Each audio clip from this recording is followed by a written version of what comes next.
One of the most satisfying feeling that a pool player can experience is the feeling that you get when you know and you are seeing the fruits of your labor, when you know that the training that you've been putting into your game over the past couple of months, weeks, days, hours, years, and you finally see growth taking place. Hey guys, what's up everyone? Welcome back again to another video tutorial from the Apex Predator Billiards Training Club. My name is Apex Elenio, and I'm going to be walking you through a very interesting rack of 9-ball.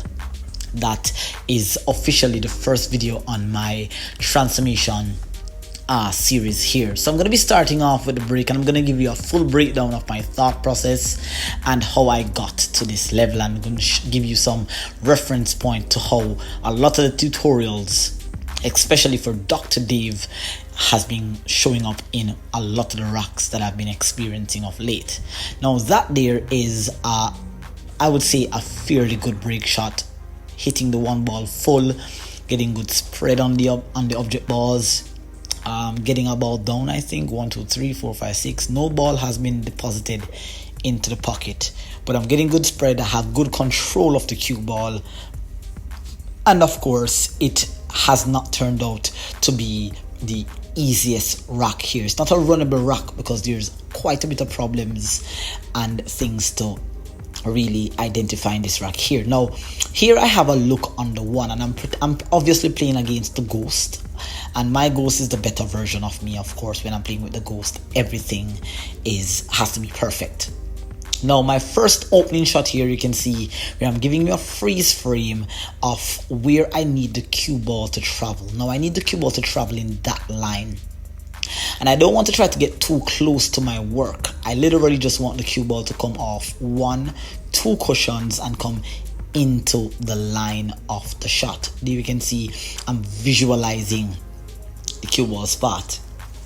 Now I'm going to give you an overlay example here of me playing the shot. I'm first going to execute the shot, then I'm going to give you a replay to see that exactly where I perceived the cue ball to travel, that's exactly where it went. Now here I'm just using a natural cue ball, half ball hit, maybe a quarter ball hit. And notice here on the replay here that that's the path that I want the cue ball to travel. So notice how it comes off 1 cushion.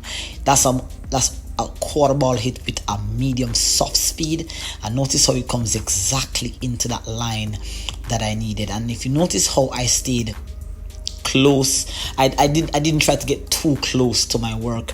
I would rather to take a thin cut on the 2 than to try to get perfect position.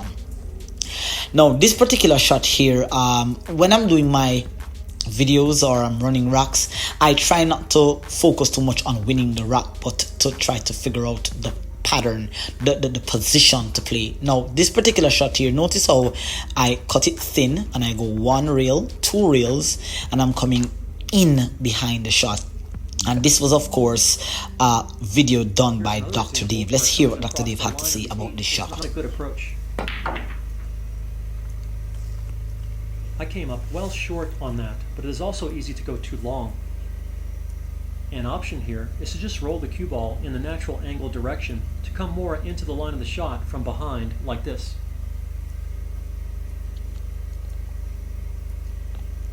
Even better, you can go off 2 cushions to come right along the line of the shot for the best margin for error with speed. I used much more speed than I needed on this one, but I still have an easy shot for the win. And those, you can safely say, were some interesting positional routes that Dr. Dave there explained, coming into the line of the shot from behind. Now remember, as I told you guys, my focus here is not on trying to win the rack, but the decision that I have to make. Now I'm weighing up the percentages here. I'm obviously trying to think as if the 9-ball was another ball, because I'm not thinking about the combination. But what I normally like to do is that if I'm forced to have to play a combination on the 9, I will then go for the position, try to play the combination, and I will respot the 9 and continue my run. Now here we can see I have no choice here because all the safety options are not really high percentage.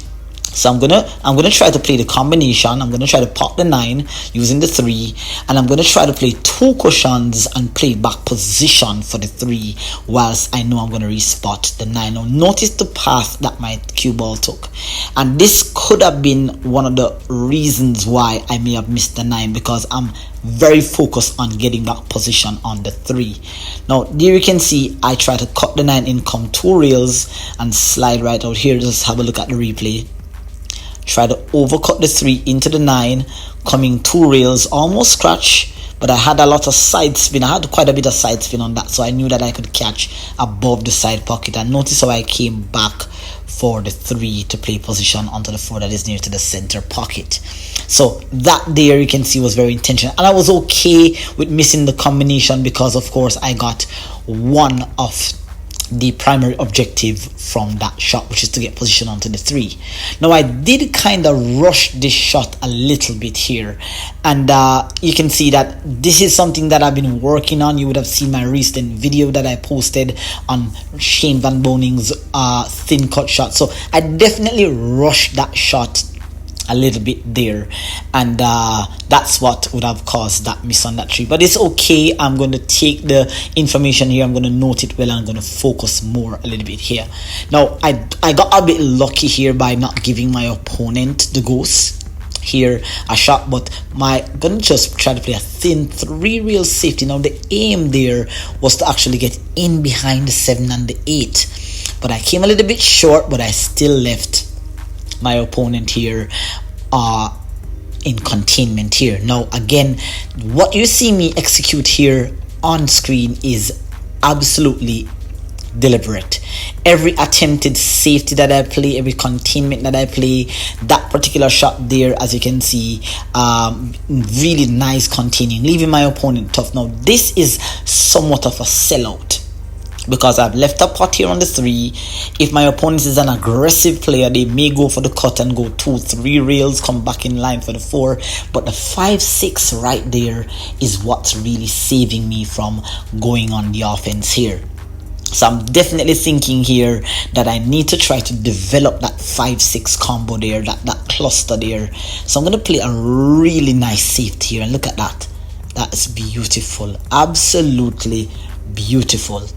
Now I did get the hook, which is leaving my opponent really tough here, but I also wanted to kind of develop the 5-6, that in the event that I do get a ball in hand, I can actually run the rack. Now when your opponent has trained as much as I have studied this game as much as I have, this is a really good safety. But when you meet up on the likes of Apex Selenio that I've trained for many years, I've done many drills, I've worked so hard to get my game to this level, what you're about to see me execute was absolutely intentional.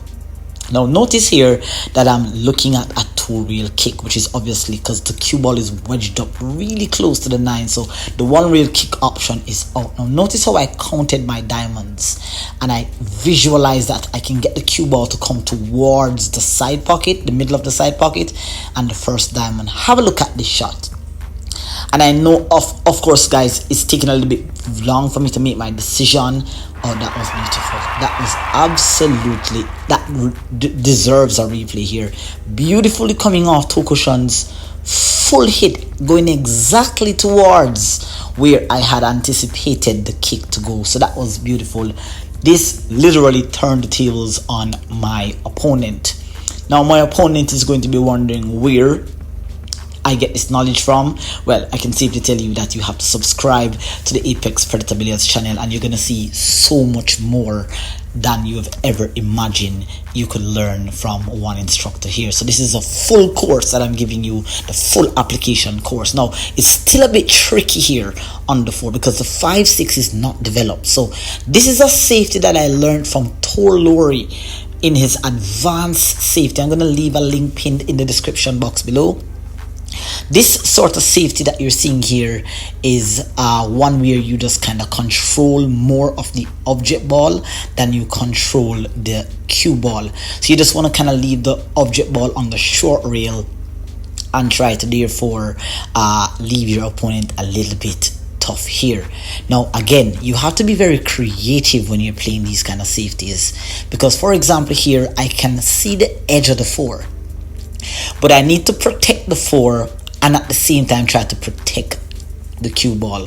So I'm going to edge off the face of the 4 with top right spin here, and I'm going to come inside 2 cushions to come in behind the cluster of the 7-8. So right here and then I've controlled an offensive shot from my opponent, and I've also not disturbed the cluster. I'm leaving my opponent with the decision to attack, because all I want here is just one mistake. Now of course, if your opponent is as smart as Apex Selenio and has intuitive feel for the game, they can do something like this. Now obviously that is not a very good shot. Right now my opponent has the advantage. The momentum has clearly shifted here because I didn't get the hook. Had I gotten the hook, then I know that my opponent would have to go for a jump or a kick, and he may disturb the cluster here.